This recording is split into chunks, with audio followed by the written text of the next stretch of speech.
All right, how's everybody doing today? Hotep, hey, this is Michael Imhotep, founder of the African History Network, host of the African History Network show. I'm a talk show host, researcher, lecturer, writer, and historian. So, hope everybody's doing well. A lot of you have heard about a 10-week online course that I teach on the weekends. Ancient Kemet, the Moors, and the Maafa, understanding the transatlantic slave trade, what they didn't teach you in school. So this class I teach on Sundays, 12 noon to 2 p.m. Eastern Standard Time. So I wanted to come on and do a brief overview of what we cover in the class. It's a fantastic course. People that take it really, really learn a lot. And you can register for this class and join us in our next session. Okay.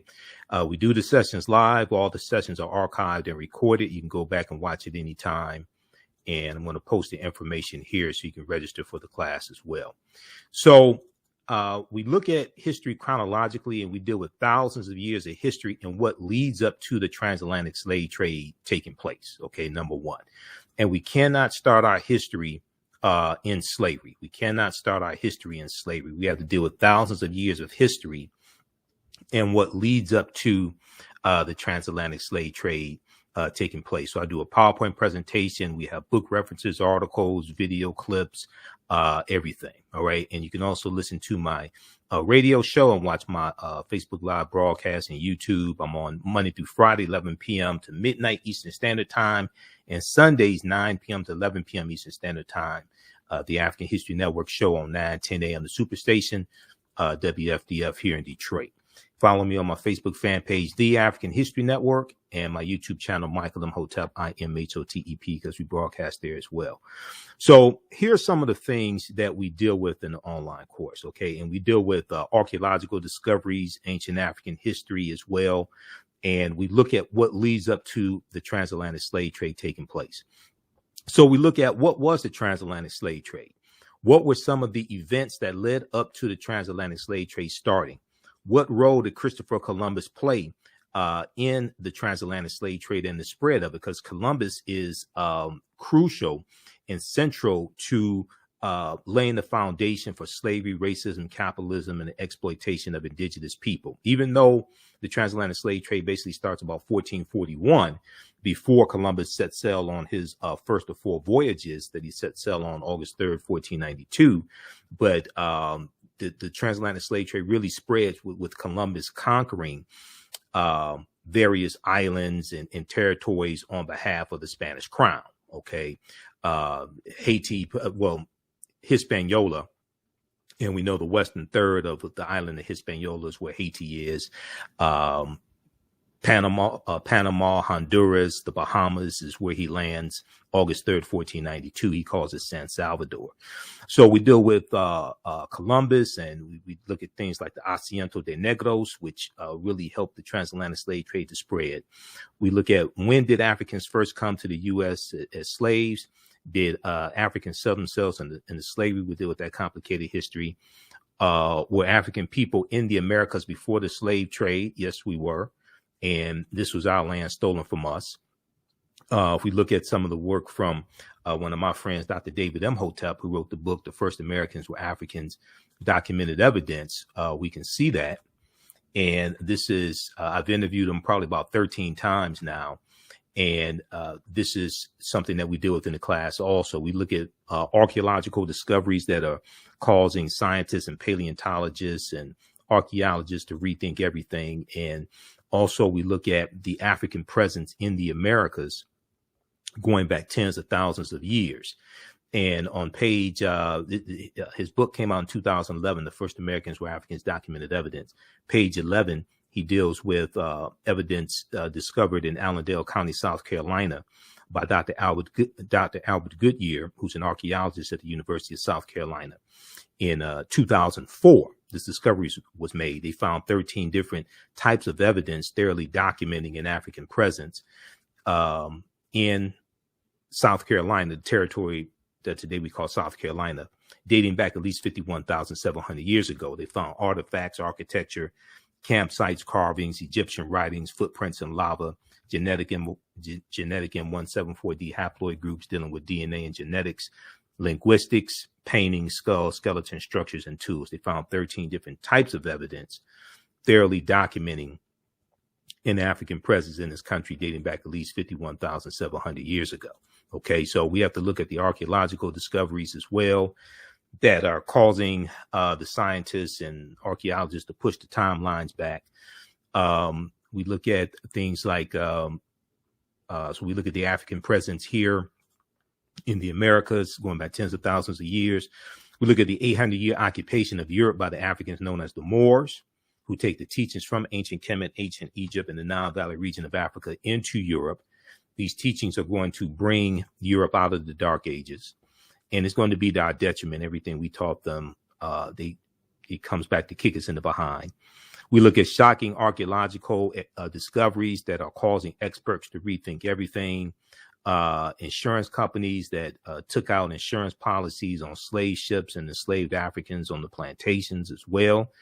And, you know, one of the insurance companies early on, founded in 1845 in the New York area, was the Nautilus Mutual Life Insurance Company. And for the first 3 years, they sell about 500 policies on African slaves on plantations. And then they're going to change their name to the New York Life Insurance Company. Okay. And they've been pretty forthright with this history also. There was a big article from the New York Times a few years ago, around 2016 or so, 2016, 2017, that dealt with this history in the New York Life Insurance Company, talking about selling insurance policies on African slaves early on in the first 3 years that they existed. But this was something that took place. So not only on selling insurance policies on slave ships and the Africans on those ships, but also on the plantations as well. We do a Freemasonry, America and the Founding Fathers. Okay. And Freemasonry has its origins in the teachings coming out of ancient Kemet, ancient Egypt. We look at the origins of the terms America and Africa as well. We look at the problem with slave movies. Why are we being bombarded with slave themed movies and slave themed TV shows, even though that's an important part of our history? But other parts of our history largely are not being made into movies, especially when African people ruled civilizations. This is largely not being made into movies. The closest thing we're coming to that is Black Panther and Wakanda, which is a powerful movie. And there's 11 different African cultures infused into the film Black Panther. But Wakanda, even though Wakanda is a real word, Wakanda is a fictitious African nation. We do it Ausar, Auset, and Heru, and the origins of the Immaculate Conception story, which is really, really deep. And this even ties into Christmas. Okay. And the why Christmas is celebrated on December 25th in the winter solstice. All of this is connected. If we look at now, there are a number of different books that I reference in the class. You don't have to buy any of these books. Okay. And if we look at Ausar, Auset, and Heru, who the Greeks called Osiris, Isis, and Horus, two of the books that I use are Egypt on the Potomac by Tony Browder and Nile Valley Contributions to Civilization by Tony Browder. Those are just two of the books. Christopher Columbus and the African Holocaust, Slavery and the Rise of European Capitalism by Dr. John Henry Clark is another book as well. But if you look at this here, dealing with Ausar, Auset, and Heru, and Auset, who the Greeks called Isis, wife of Ausar, mother of Heru, and Ausar is going to be resurrected after he's killed by his brother Set, and his body cut up into 14 pieces. 13 of the pieces are recovered. The 14th piece, the phallus, is not recovered. So a tekken, or what the Greeks call an obelisk, is erected as a symbol of resurrection, and that 14th piece that was not recovered. But Auset, or Isis, Auset, I should say, means she of throne. And the neter, or deity Auset, is associated with love and fertility. But when you look in Europe, even before the Moors go in 711 AD, you see the worship of the Black Madonna and Child. And we look at some of the statues of the Black Madonna and Child, which comes from Auset and Heru. And the Black Madonna child was worshipped all throughout Europe. Okay. And then with the rise of European powers, we're going to see the decolorized version of that. And we see Michelangelo paint the Sistine Chapel. And he uses his aunt and uncle as the images of Adam and Eve. And he paints God as European and the angels as European, things like this. So with the rise of European powers coming out of the Dark Ages, going into the Renaissance age, coming out of the 1400s, going into the 1500s, we're going to see the rise and the dominance of the European phenotype. Okay. And we're going to see the suppression of that African phenotype. And we'll see a lot of images that were traditionally African images. We see them become reinterpreted as European images. But very quickly here, if we look at page 95 of Nile Valley Contributions to Civilization by Tony Browder. And Browder talks about the story of Ausar, Auset, and Heru is the first story in the recorded history of man of a holy royal family, the Trinity, immaculate conception, virgin birth, and resurrection. Now, if we back up and go to at the top of page 95, Browder talks about in 1984 at the Nile Valley Conference in Atlanta, Georgia, Dr. Charles Kofer, professor of the Old Testament at the Interdenominational Theological Center in Atlanta, discussed the role of Egypt and Ethiopia in the Old Testament. He stated the following: in the King James and Revised Standard versions of the Bible, or the Helios Biblos, the Sun book, Helios in reference to sun of the Bible, the word Egypt or Mitzrayim in Hebrew, along with cognates, occurs some 740 times in the Old Testament. The word translated Ethiopia, and we know Ethiopia is a Greek word, okay, referring to sunburnt. Ethiopia was called Abyssinia, but Ethiopia, we'll go with that. The word translated Ethiopia and or Cush in Hebrew, along with cognates and including 3 instances of duplication in the references, appears 58 times in the King James Version. Now, also, anybody who reads the Bible, the Helios Biblos, I would encourage you to get a study Bible as opposed to reading from a devotional Bible, because my King James devotional Bible is about 400 pages, but my King James International Study Bible is 2,000 pages. So with a study Bible, there's a lot more information. There's language references, translations. There's a lot more information so you can understand what is actually being talked about and written in the Helios Biblos, the Sun book, the Bible. So if you don't know the difference between a devotional Bible and a study Bible, you're probably reading from a devotional Bible.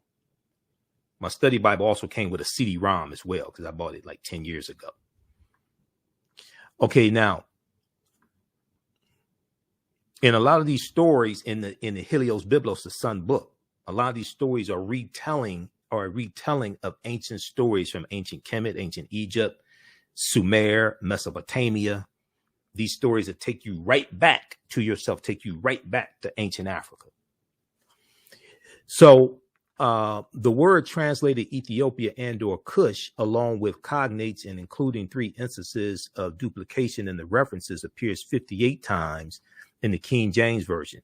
In this version, the translation Ethiopia is used 39 times, Cush untranslated with cognates 19 times. The numerous references to Egypt led one Old Testament scholar to remark, quote, no other land is mentioned so frequently as Egypt in the Old Testament, end quote. To understand Israel, one must look well into Egypt or Kemet. Kemet meaning land of the blacks, one of the original names of Egypt.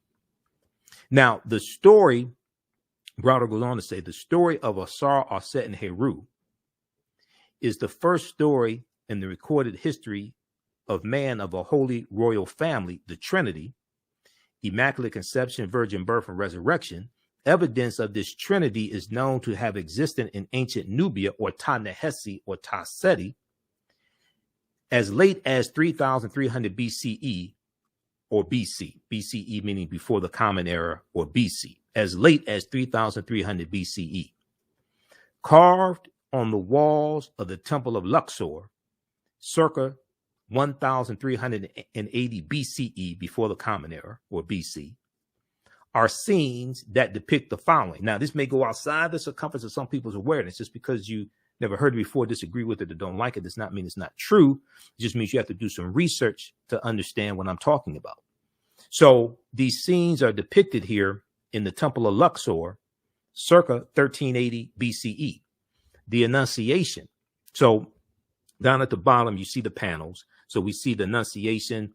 We see the Netta Dehuti announcing to the Virgin Auset the coming birth of their son Heru, the Annunciation. Okay, now in the story in the Bible is Gabriel, the messenger angel that delivers the message to Mary the Virgin. And when you look at the constellation of Virgo, Virgo in Latin means virgin. In ancient times, that constellation was a constellation of Auset, the Virgin. 2, the Immaculate Conception. We see the Neter or deity Neph, who represents the quote unquote Holy Ghost, and the Neter Het Heru, who the Greeks called Hathor, are seen symbolically impregnating Auset by holding Ankhs, which is the symbol of life, or the symbol of eternal life, or the African symbol of life, the Ankh, holding Ankhs to the nostrils of the Virgin Mother to be Auset. This is the Immaculate Conception. Then 3 at the top, the virgin birth. Auset is shown sitting on the birthing stool, and the newborn child is attended by midwives. 4, the adoration. The newborn Heru is portrayed receiving gifts from the 3 kings, or the Magi. In the Bible, it doesn't say how many, but the 3 kings is also in reference to the 3 stars in Orion's belt, Orion the hunter. And we know that the star Sirius is in the constellation of Canis Major, the big dog. So Sirius is also known as the dog star. All this is connected. If you saw the presentation I did dealing with the winter solstice and why Christmas is celebrated on December 25th and the winter solstice December 20th, December 21st, December 20th or December 21st. Saw the presentation I did December 21st, 2021, dealing with the winter solstice. We connected all this stuff together. All this is connected. The Auset is shown sitting on the birthing stool. The newborn Heru is portrayed receiving gifts from the 3 kings or Magi while being adored by a host of gods and men. So then we look at the story here of the secrets of Isis. Saturday mornings, I used to get up and get a bowl of cereal and some Cheerios or something like that, shredded wheat or what have you. Because my mom wouldn't let me eat like the real sugary cereal, the Fruit Loops and Lucky Charms, things like this. And I would watch the Shazam and Isis Hour on CBS, 11 a.m. Eastern Standard Time, Saturday morning. Okay, the Shazam and Isis Hour. And they had this TV show called The Secrets of Isis. And they showed this white woman whose name was Isis. She was a superhero. She was a teacher by day. And then she just had superhuman powers. She can fly in the sky. And she gets her powers from ancient Egypt. And they called her Isis. But they didn't say that Isis was a copy of an African woman, African queen, Auset, who the Greeks called Isis. We had no idea. They just co-opted this, reinterpreted it through the European cultural filtration system and fed it back to us. And then we're sitting here looking at this white woman do all these amazing things, and we're like, wow. Okay. On Hulu a few years ago, I was watching some episodes of The Secret of Isis. In the beginning, they talk about Heru, or they call her Hathor. They start mentioning some of the names of the Neteru and all this from ancient Kemet. They just hijacked our stuff and don't say, oh, these were African people, and this is from African culture, anything like this. They just give it back to us, and we think they're amazing. So let me get back to this here. Okay, so these are some of the things we deal with. Now, also we look at, and I want to go back to this here. We look at shocking archaeological discoveries that are causing experts to rethink everything. One of the discoveries we look at is from 2017, June 7th, June 2017, that deals with, there's one coming from 2017 that deals with the mastodon skeletons found in California that date back about 130,000 years ago. But there's another one that deals with this one right here, that deals with the discovery in Morocco. And this is blowing people's minds. Now, here's what's interesting. A lot of these archaeological discoveries I read about, and there was one that just came out of Egypt also that I'm going to talk about on the African History Network show. There's one that just came out of Egypt, December 28th, 2021. Okay. Ancient pharaoh, or Nesubiti, because Nesubiti would be the term that we used. Ancient pharaoh reveals secrets after his mummy is digitally unwrapped. Okay. There are discoveries coming out every other week.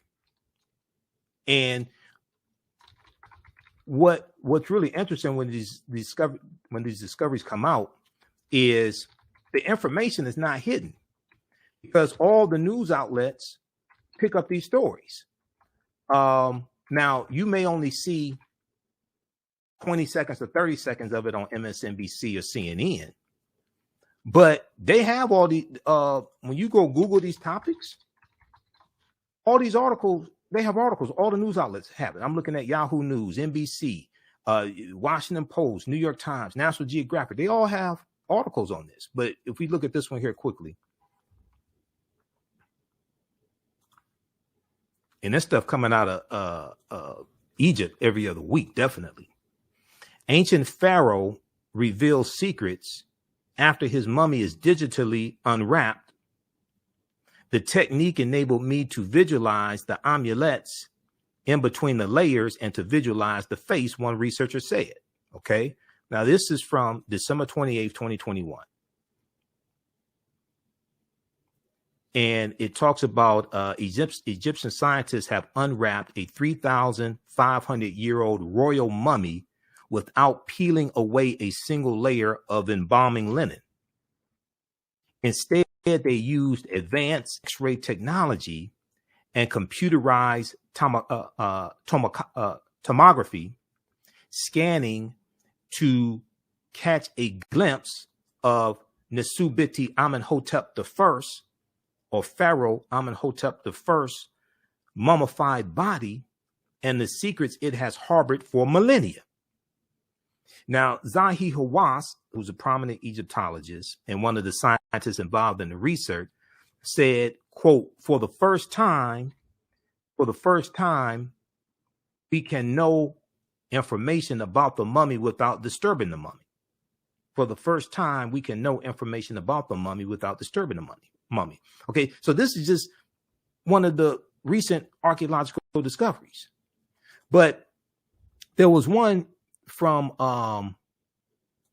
when I was looking for this is from 2017, June 7, 2017. We're older than we think.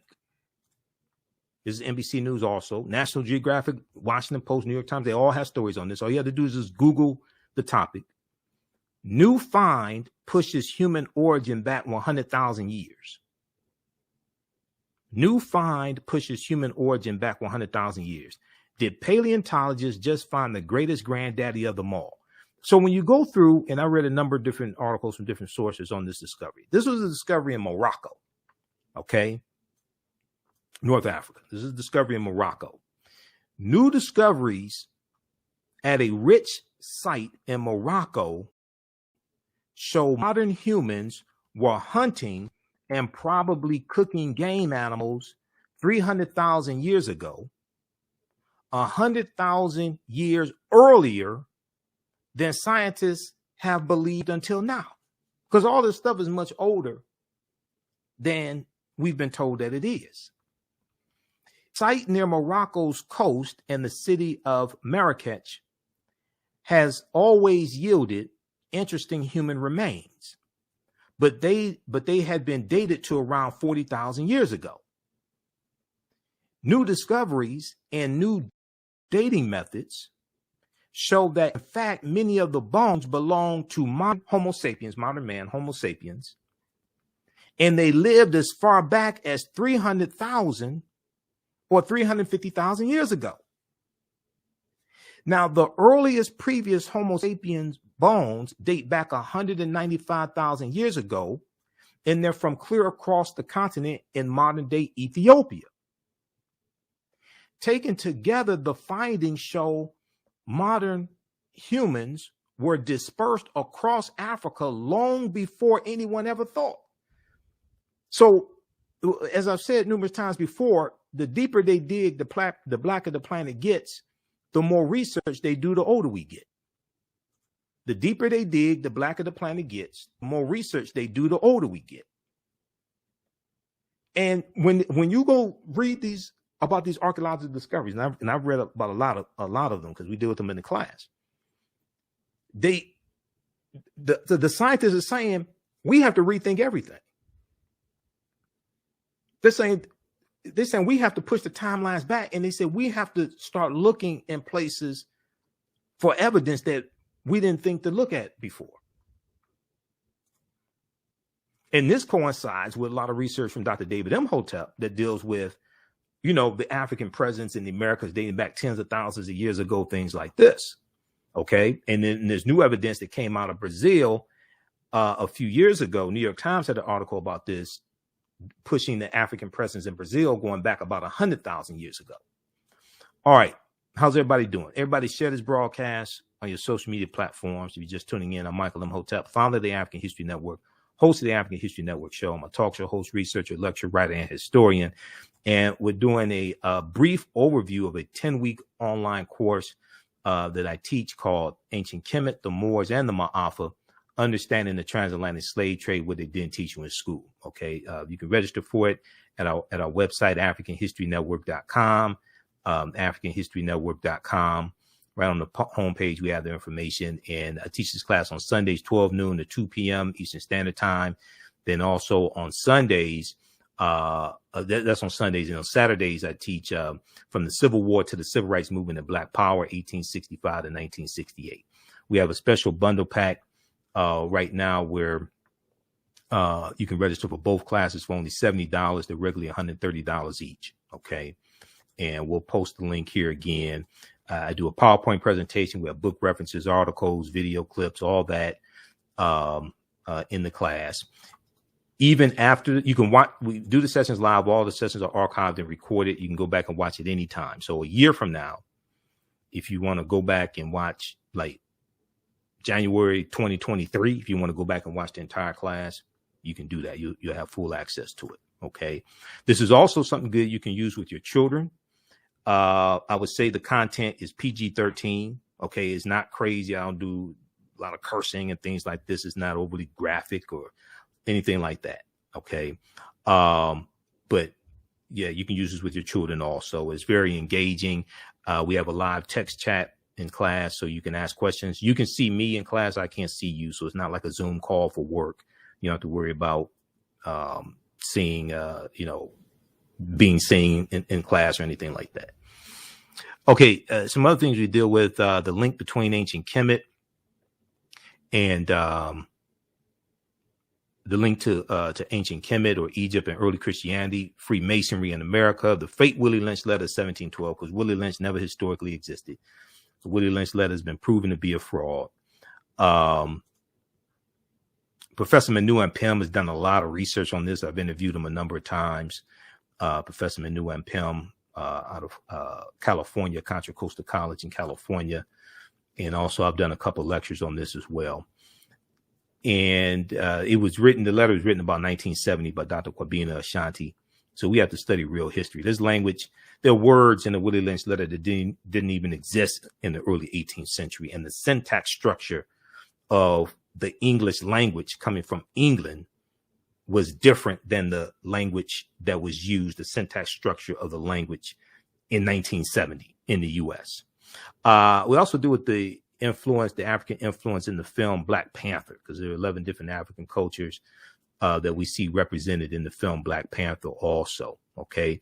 Now, I talked about, and this information here is really important because, one, the attack we see on critical race theory and this false concept by many Republicans of what critical race theory is. They've just lumped everything that they don't like dealing with race and racism and teaching of slavery and white supremacy and things like this in schools. They just lump this under a banner that they call critical race theory. It's not really critical race theory. Critical race theory is not basically taught in K through 12 schools. It's taught in graduate schools and law schools, mainly. It's taught some in undergraduate level, but mainly in law schools and graduate schools. It's a legal analysis. But this article right here, this is from, which one is this? This is from this is from March 2nd, 2021. Mock slave auctions, racist lessons, how U.S. history class often traumatizes, dehumanizes Black students. Okay. And then this one here also, Republican state lawmakers want to punish schools that teach the 1619 project. So we see the attack on the 1619 project. We see the using critical race theory to reduce what can be taught about slavery and racism, and even the civil rights movement. Some of these crazy laws coming out of these states, especially southern states. This was a good article here from the New York Times.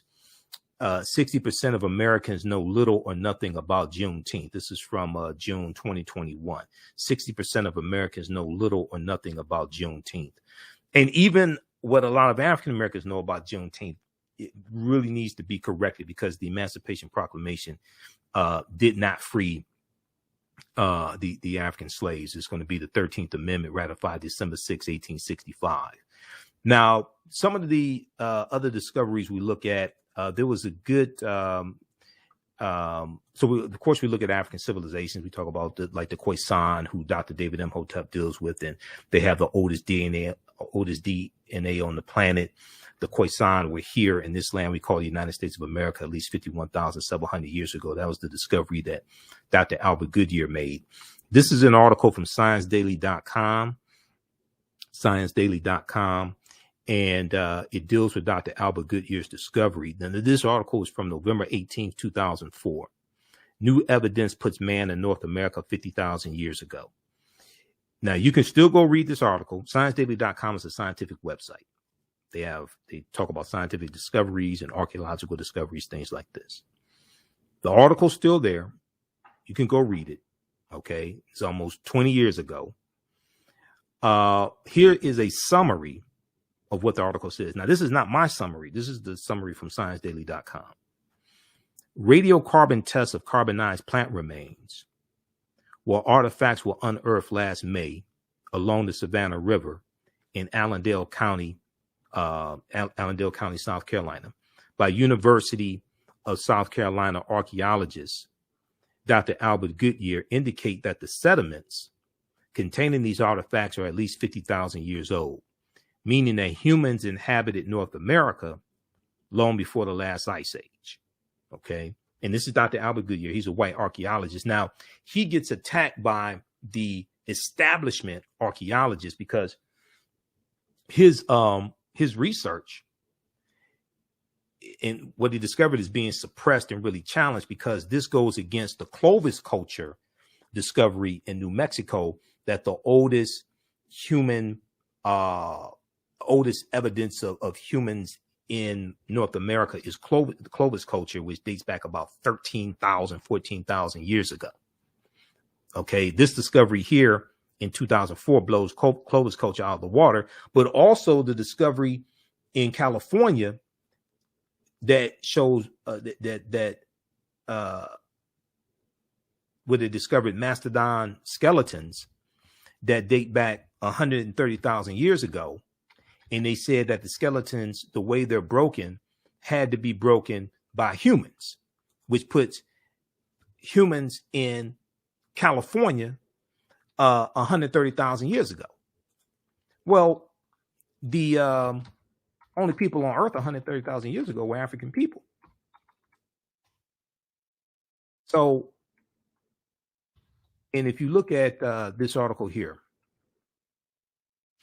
the Atlantic has stories on this, nature.com. Let's look at the one from Nature. Nature.com, NBC News, all the outlets have stories on this. Okay. And okay, the one from Nature is hard to read. You can try to read that on your own. National Geographic here. Hopefully I'm logged into my National Geographic account. I have subscriptions to a bunch of different news sources. I can't keep up with all of them. They just keep charging me. Let's look at this. Let's look at this one right here. This is one of the discoveries you deal with in the class. Humans in California 130,000 years ago. Get the facts. A new study has dropped a bombshell on archaeology, claiming signs of human activity in the Americas far earlier than thought. Now, this is from April 26, 2017. How many people heard about this discovery? This is from April 2017, this article from National Geographic. NBC News has an article on it, Washington Post. All the outlets have stories on this. Okay, now you may not see it on TV that much, okay, on cable news, but CNN has articles on this, NBC News, all of them. In an announcement sure to spark a firestorm of controversy, researchers say they found signs of ancient humans in California between 120,000 and 140,000 years ago, more than 100,000 years before humans were thought to exist anywhere in the Americas. Okay, now this is not me saying this. This is what the scientists are saying, and the archaeologists and the paleontologists. If the researchers are right, the so-called Cerruti Mastodon site could force a rewrite of the story of humankind. Now, just back up for a minute. Many of our African-centered scholars, like Runoko Rashidi, who passed away August 2nd, 2021, and Runoko was a friend of mine. I interviewed him a number of times. Runoko Rashidi, Dr. Charles Finch, Dr. David Imhotep, and others, many of them have been saying that Homo sapiens are not 70,000 or 100,000 years old, but like 300,000 years old. Modern man is not 70,000 to 100,000 years old. Modern man is like 300,000 years old. They've been saying this for years. Okay. I realize now the leader of the study, Tom Demir, is a paleontologist at the San Diego Natural History Museum. Tom Demir said, I realize that 100,000 years is a really old date and makes our site the oldest archaeological site in the Americas. Now, when this discovery came out, I emailed Dr. Dave Hotep the article from NBC News, because NBC News has an article on this as well. And I said, Doc, this is what we've been talking about. And they're coming out with the discoveries. Okay. Incidentally, Los Angeles, like half the people who discovered Los Angeles were Afro-Latino, okay, from Mexico. Okay, the city of Los Angeles, half the people that discussed were Afro-Latino, okay, for people that didn't know. Because we know California used to be part of Mexico. California becomes a state in the Union after California becomes part of the United States because of the Treaty of Guadalupe Hidalgo of 1848, which is the treaty that ends the Mexican-American War of 1846 to 1848. I teach about this in my other class, from the Civil War to the Civil Rights Movement and Black Power, 1865 to 1968, because we deal with what leads up to the Civil War taking place, and then we deal with 1865 to 1968. And one of the things that leads to the Civil War is precipitated by the Mexican-American War of 1846 to 1848. And because of the Treaty of Guadalupe Hidalgo, the U.S. gets the territory that makes up California, Arizona, New Mexico, Colorado, Utah, and Nevada. They get that for about $15 million. For Mexico, Mexico loses about a third of their territory. Okay. And then we know Texas wins its independence from Mexico. Texas wins its independence from Mexico in 1836. And Texas becomes a state in the Union in 1845. Okay, the year before the Mexican-American War starts. All right, now, let's go back to this here.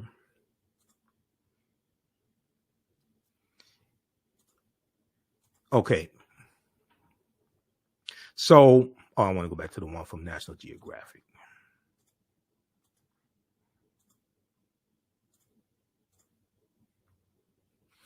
All right. So, Tom DeMere goes on to say, to be clear, the team has not found human bones at the site, which is true.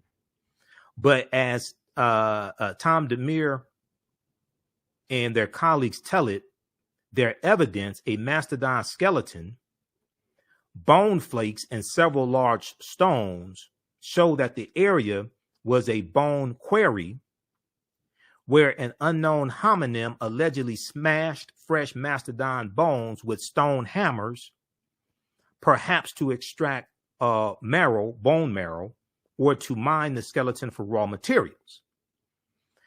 However, many of the world's leading experts in American archaeology already have expressed some form of skepticism to the paper's claims. Some have rejected it outright.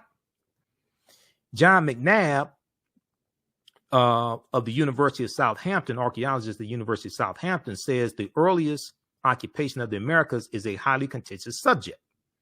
And the research and the discovery from Dr. Albert Goodyear undermines that whole Clovis culture notion that the earliest humans were in North America 13,000, 14,000 years ago. Quote, the date of the find at 130,000 years ago is a really big ask for archaeologists who are used to talking about 12, 13, 14,000 years ago. That's the Clovis culture.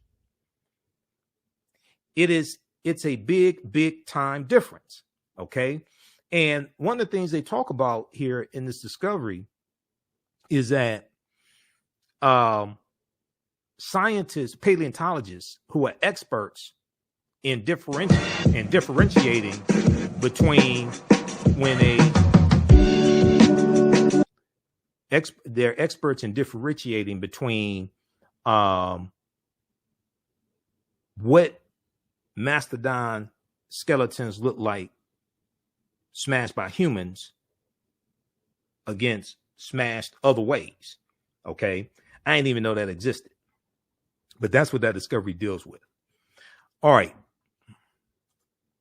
So these are some other things that we deal with in the class, and we go throughout history. It's a 10-week online course. Like I said, we do the sessions live. All the sessions are archived and recorded.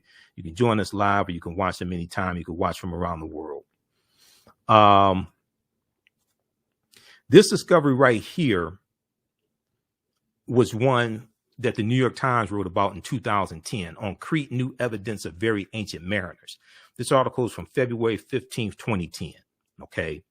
And that's why in the class, we go through and look at this history chronologically in like 50,000 years, and look at the history chronologically.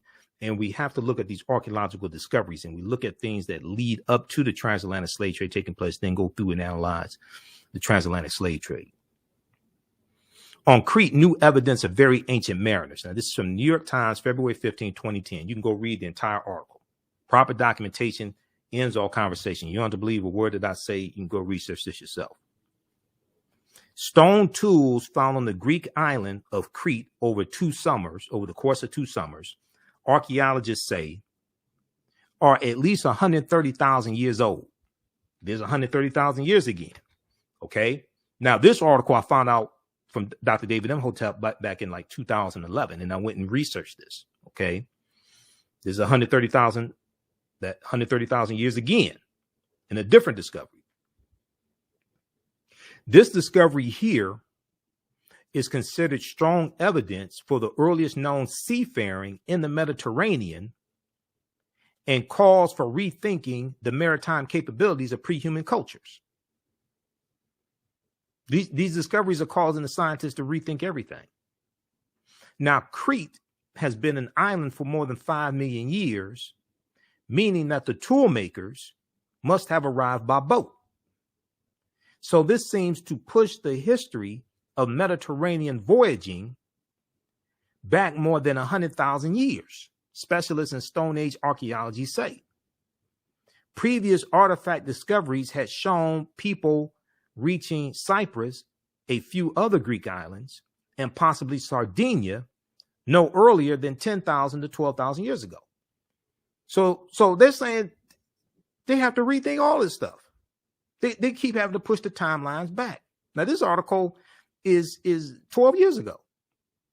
The deeper they dig, the blacker the planet gets, the more research they do, the older we get. Here's a screenshot of the actual article from the New York Times. It's not in the fiction section, it's in the science section. You go read the entire article. On Crete, new evidence of very ancient mariners. Okay. All right. And then we deal with discoveries like Tanis Heraklion, the lost city of Egypt that was revealed in 2013. Okay.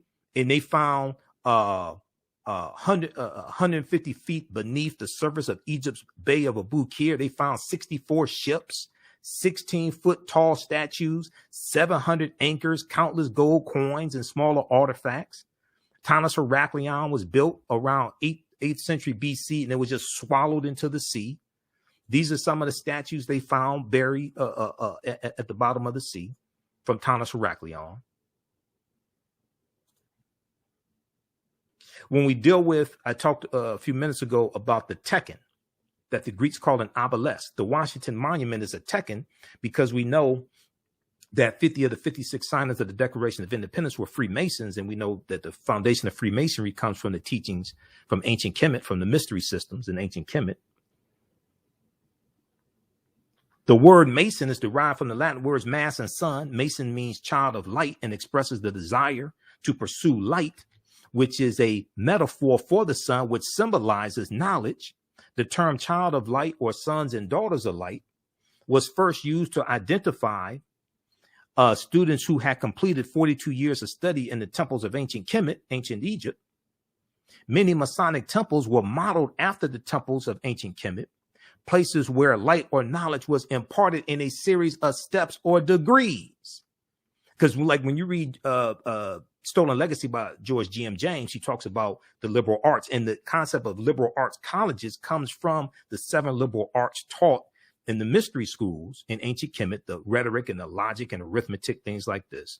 The concept of getting your credentials in a series of degrees comes from ancient Kemet: associate's degree, bachelor's degree, master's degree, PhD.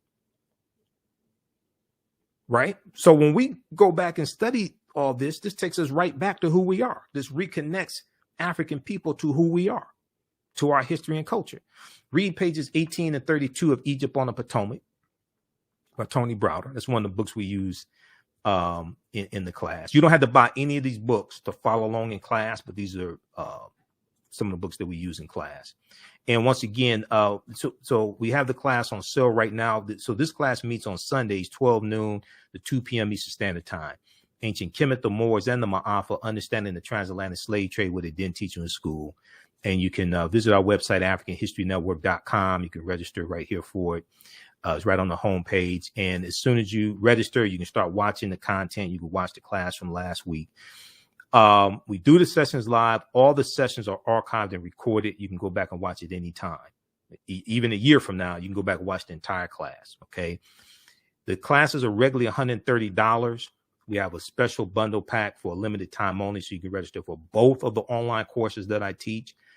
Ancient Kemet, the Moors, and the Maafa, understanding the transatlantic slave trade, what they didn't teach you in school, where we deal with thousands of years of history and what leads up to the transatlantic slave trade taking place. And then the other class I teach on Saturdays, 12 noon to 2 p.m. Eastern Standard Time, from the Civil War to the Civil Rights Movement and Black Power, 1865 to 1968. Okay. This second class picks up where understanding the transatlantic slave trade leaves off. Okay. And I've been teaching understanding the transatlantic slave trade. I've been teaching that class going back to 2017, on and off since 2017.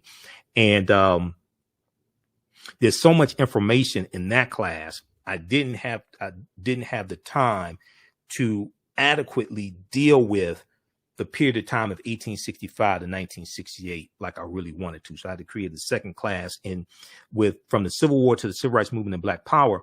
Each class, we go through and analyze approximately a 10-year to 15-year period of history each class, okay, to really see what happened after slavery ended, what happened after Reconstruction ended, Reconstruction 1865 to 1877, to understand the laws and policies put in place to put us in the predicament we're in right now, to understand where we need to go from here. And when we see what takes place in Reconstruction ending, and we see the Jim Crow laws put into place and the state constitutions being rewritten in the 1890s, like with Mississippi, November 1st, 1890, Mississippi adopts their new state constitution that imposes poll taxes and literacy tests. And this becomes known as the Mississippi Plan, and it's adopted by other southern states. Okay. South Carolina, 1895, Louisiana, 1898, Alabama, 1901. We see Georgia and Virginia, Oklahoma. All right. And they're attacking and suppressing the African-American vote and taking back control of state legislatures from that many of those state legislatures. It was a biracial Republican Party that was in control of those state legislatures. All right. And the same thing that happened in the 1890s and early 1900s, we see taking place right now, but it's the Republicans doing this. Okay. Because this is after the party realignment took place that started in 1928 with the Lily White movement of 1928, where Republicans started pushing African Americans out of the Republican Party when Republicans appealed to segregationist Democrats in 5 former Confederate states in the 1928 presidential election, because Republicans wanted to get Herbert Hoover elected as president. And they started ignoring the needs and concerns of African Americans and ignoring the rise of the Ku Klux Klan, which dates back to 1915 in the movie The Birth of a Nation. When the movie The Birth of a Nation came out, this rejuvenated the Ku Klux Klan. And it was the Reverend William Joseph Simmons who created the second incarnation of the Ku Klux Klan in about October 1915. The Reverend William Joseph Simmons, a white minister, who rejuvenates the Klan after seeing the movie The Birth of a Nation, okay, which shows the Ku Klux Klan as the heroes of the movie and saving the nation from some rebellion, former Union Negro soldiers, because the movie takes place during slavery, Reconstruction, and slavery, Civil War, and Reconstruction. All right. And all of the negative stereotypes of African Americans at that time we saw in the movie The Birth of a Nation. All right. So I deal with all that in the second class, but there's so much information, the way that I really wanted to deal with it, I had to do it in the second class. So we have a special bundle pack right now where you can register for a very limited time only. You can register for both classes. All right. And that's at our website, AfricanHistoryNetwork.com. We just posted a link here also. All right. Now, so check out pages 18 and 32 of Egypt on the Potomac by Tony Browder. Now, 15 of the 56 signers of the Declaration of Independence were Freemasons, and 13 of the 39 signers of the U.S. Constitution were Freemasons as well.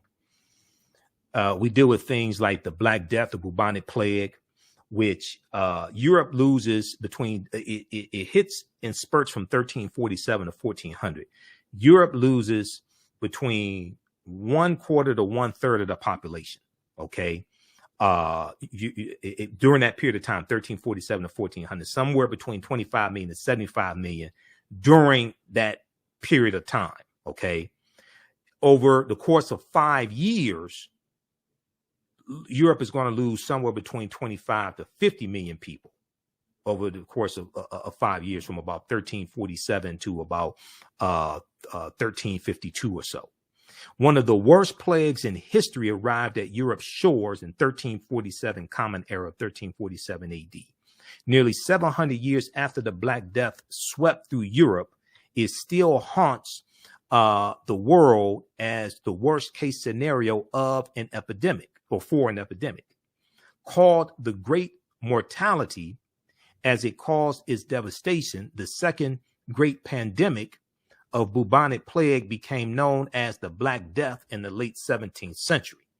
And these are some of the actual slides from the online course that I teach. Now, modern genetic analysis suggests that the bubonic plague was caused by the bacterium Yersinia pestis, or Y. pestis. Chief among its symptoms are painfully swollen lymph glands that form pus-filled boils called bobos. Sufferers also face fever, chills, headaches, shortness of breath, hemorrhaging, blood sputum, vomiting, and delirium. And if it goes untreated, a survival rate of 50%.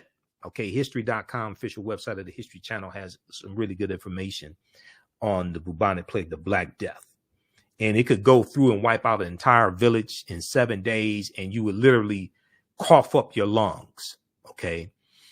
We talk about people like Mansa Musa, who was the richest man in the world and became emperor of the Mali Empire in 1312 AD.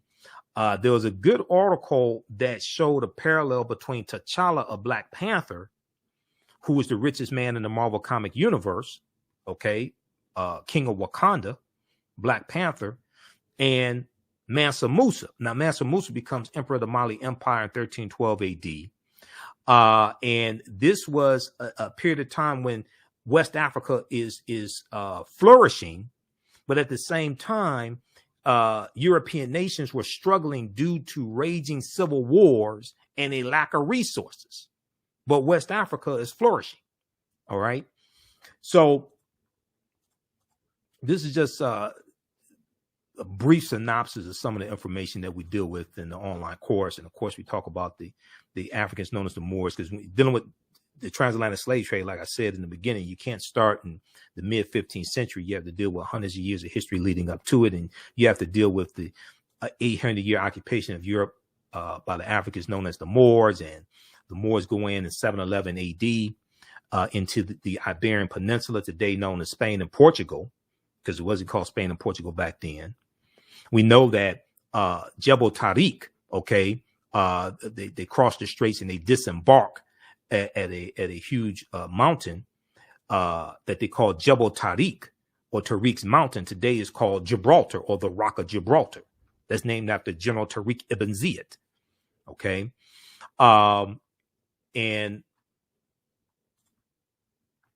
Okay, so this is a good article that Renoko Rashidi wrote for AtlantaBlackStar.com. Moors, Saints, Knights, and Kings, the African Presence in Medieval and Renaissance Europe. And I use his book Black Star: The African Presence in Early Europe as one of the sources in the class as well. Now, we talked about Cristoforo Colombo. Columbus never came to the land we call the United States of America. The closest Columbus came here was Cuba, which is 90 miles away. And recently in the news, we've heard about Cuba, Haiti, of course, an assassination of President Jovenel Moïse, and then also Puerto Rico. These were all islands that Columbus conquered on behalf of the Spanish crown, okay, on his 4 voyages. So he set sail on his first of 4 voyages, August 3rd, 1492, on the Nina, the Pinta, and the Santa Maria. He goes into the Bahamas, which he calls San Salvador. He goes into Cuba and Hispaniola. We know the western portion of the island of Hispaniola is where Haiti is, or what the French call Saint Dominique. His second voyage, September 1493, he goes into the West Indies and Puerto Rico, Boricuan, and also Jamaica in 1494. 1498 goes into Trinidad and Venezuelan mainland in South America, May 1498. He dies in 1506. His last voyage, May 1504, he goes into Panama and Honduras. Okay. He never comes to the land that we call the United States of America. And one of the books we use in the class is Christopher Columbus and the African Holocaust, Slavery and the Rise of European Capitalism by Dr. John Henrik Clarke. And I've got the book here. The book is somewhere here.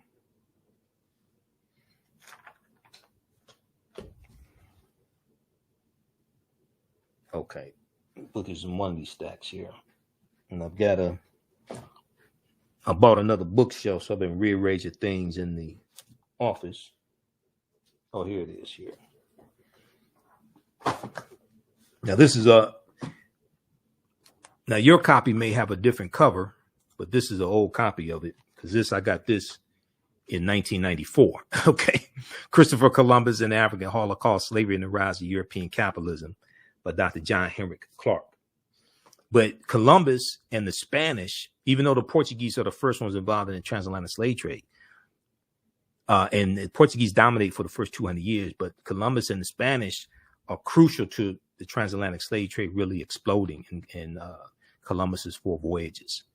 All right. So hopefully you like this type of information. Hopefully you learn something. Share this broadcast on your social media platforms. Follow us on our Facebook fan page, The African History Network, The African History Network, and our YouTube channel, Michael Imhotep, IMHOTEP. You can register for this 10-week online course. We have a bundle pack right now where you can register for both classes at a huge discount, only $70. Regularly $130 each for a limited time only. Visit our website, AfricanHistoryNetwork.com, AfricanHistoryNetwork.com, and right on the home page, just click right here, register here. As soon as you enroll, you can start watching the content. You can join us in our next class.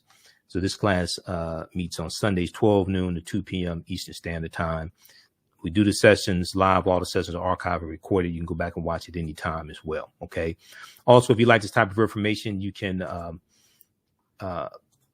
support us through Cash App, $ the AHN Show through Cash App, or through PayPal, paypal.me/the AHN Show, because I do the radio show 6 days a week. This helps us keep doing the research, stay on the air, keep broadcasting, pay some of the bills, etc. And if you want to pay for the class through Cash App, just email me, and you can do that as well. Okay. Email me at ahnshow@africanhistorynetwork.com, ahnshow@africanhistorynetwork.com, or email me through the website, and we can set that up for you also. All right. So, and once again, you can use this with your children. And something else that we use in the class is the study from the Southern Poverty Law Center, Teaching Hard History American Slavery. Use a little bit of this as well. This is a good resource. Teaching Hard History American Slavery. This study deals with how the history of slavery is being incorrectly taught in schools all across the country, and it makes numerous recommendations how to better teach the history of slavery. So hopefully you learned something today. Watch my show right here on Facebook and YouTube, and on 9:10 a.m. Superstation WFDF Monday through Friday, and on Sundays the African History Network show. And we have the information right on the homepage of our website dealing with that. All of my DVD lectures and digital downloads are at our website as well, AfricanHistoryNetwork.com. And the show's on 10 different audio podcast platforms: iHeartRadio, Castbox, FM Player, TuneIn.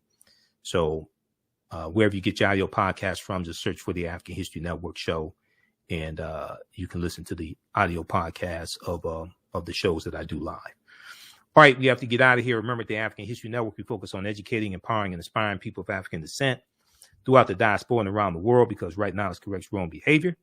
It's not over till we win. Wakanda forever.